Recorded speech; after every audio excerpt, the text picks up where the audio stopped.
Hi everyone, welcome to my channel Crew Bites. Today we're going to try a Russian dish which is very popular all over the world, stroganoff.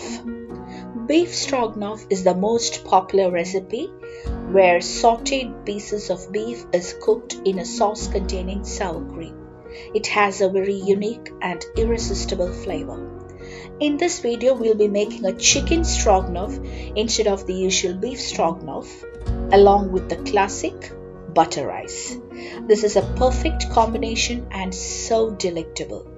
So let's start with the chicken stroganoff. So for this, you need chicken 1 kilo which has been cleaned and drained well. Here I'm using boneless chicken pieces. Mushrooms sliced 400 to 500 grams, beef stock or chicken stock 2 cups, 1 onion finely chopped, butter, sour cream 1 cup, Dijon mustard 2 tablespoons, Worcestershire sauce 1 tablespoon, flour 2 tablespoons, 4 cloves of garlic finely chopped, salt to taste, black pepper powder and garlic powder. So at first we need to marinate the chicken. So to the chicken add garlic powder 1.5 teaspoons, black pepper powder 1 to 2 teaspoons and salt to taste.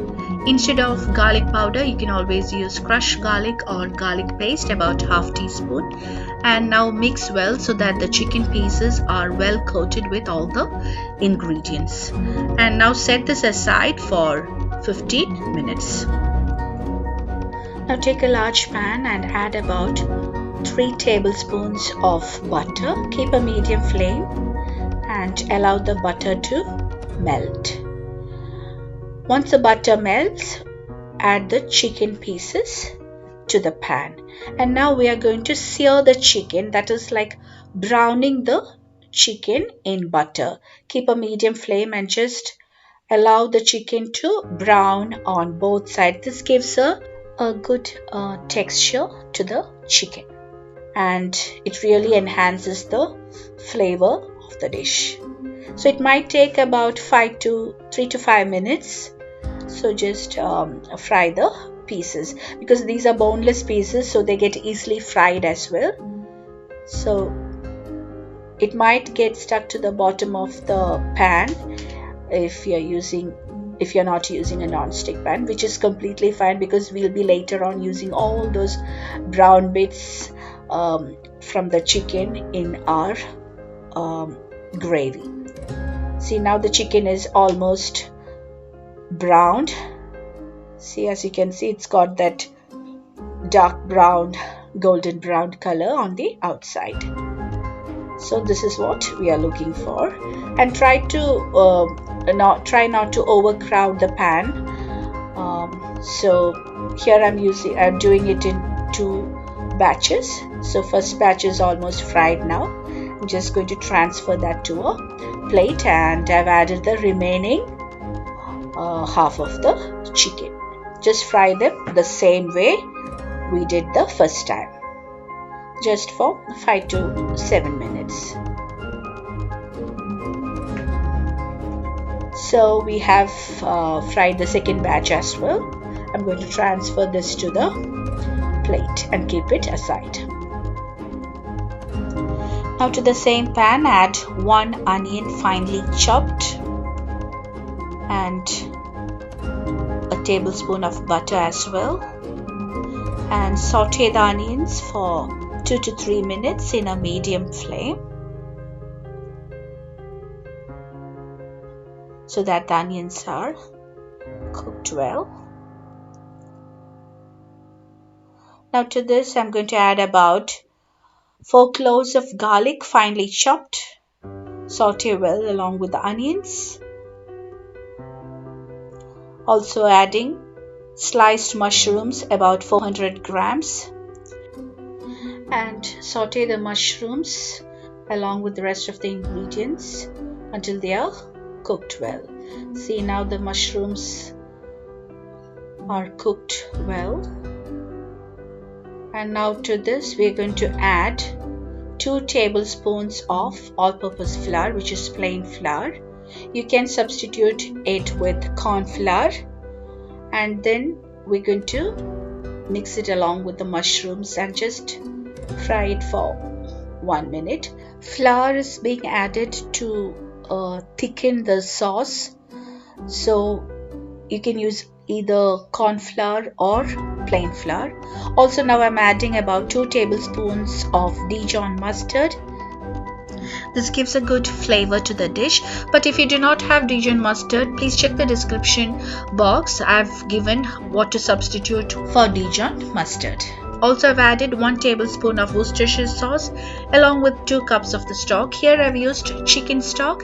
You can use either chicken stock or beef stock, or you can just use plain water, and just mix well and scrape the bottom of the pan so that you get all the golden bits off from frying the chicken. That's the flavor of this dish. So take off all the brown bits from the pan.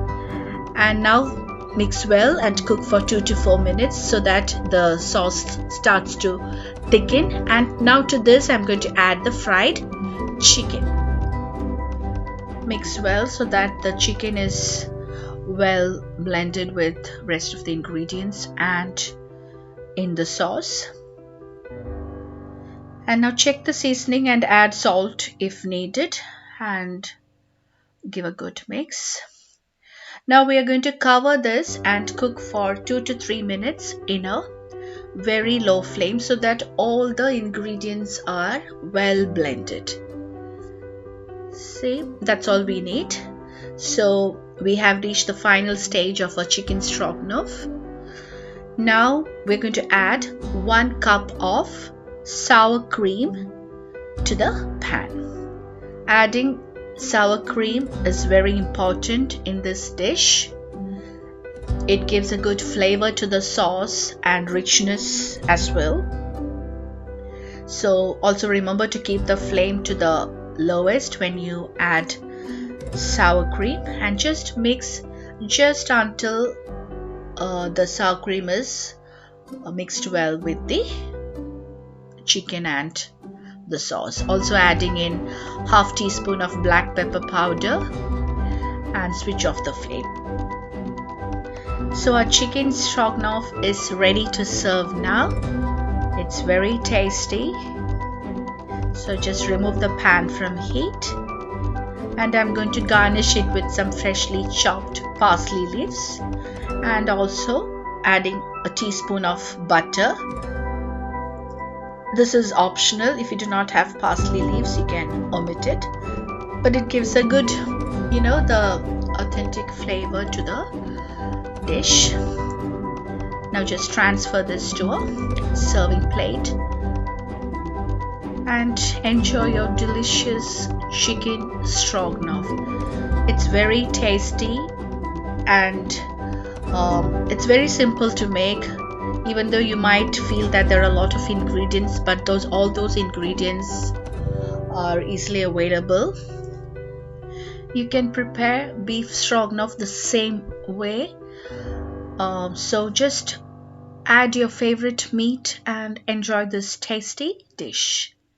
So now let's move on to the preparation of butter rice. So for the butter rice, you need basmati rice 2 cups. Butter as required, salt to taste, 1 to 2 teaspoons of finely chopped onions, and 1 chicken bouillon cube. Now heat a large pan or a pot and add about 4 tablespoons of butter.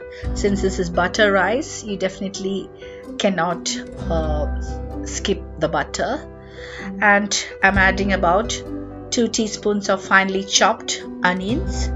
And just saute well in a medium flame so that the onions are slightly cooked. And now to this I'm going to add 1 chicken bouillon cube. Just powder it and then just add to the pan and mix well. It's easily available everywhere. It gives a good flavor to the butter rice. And now I'm going to add the 2 cups of basmati rice, which has been rinsed thoroughly and drained well. You can use any long grain rice. I've used basmati rice because it gives a good aroma to the rice as well. And just fry for 1 to 2 minutes in a low flame so that the rice grains are coated with the butter. So do not skimp on the butter, please. You need to have that rich flavor of the butter in the rice. Now add 4 cups of water to the pan. That is, for every 1 cup of rice, you're adding 2 cups of liquid. Add salt to taste and just mix well. And now we are going to cover this and cook in a medium flame and bring the mixture to a boil. Once it comes to a boil, reduce the flame to the lowest, and we're going to cover it and continue cooking until the liquid is completely absorbed and the rice is cooked well. It might take about 5 to 7 minutes. See, our rice is cooked well now. Switch off the flame and using a fork, fluff the rice so that the grains are well separated. Also, I'm adding a tablespoon of butter as well. This is optional, but it gives a rich buttery flavor to the rice.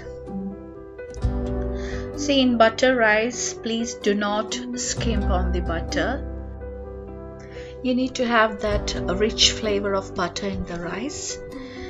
And also, we don't cook these dishes every day, so once in a while it's okay to have rich and high calorie food.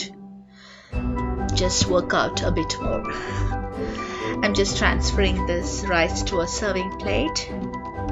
You can always flavor this rice with garlic powder, dry herbs, so just add them according to your taste. I'm just garnishing with some freshly chopped parsley leaves, and enjoy your tasty butter rice with your favorite combination. Here I'm serving this along with chicken stroganoff, which is a perfect combination with butter rice, and it's a classic dish, so please give it a try. I hope you all enjoyed the 2 recipes, chicken stroganoff and butter rice. Also, if you haven't subscribed to my channel yet, please subscribe, like and share. I'll see you all soon with more good recipes. Until then, goodbye.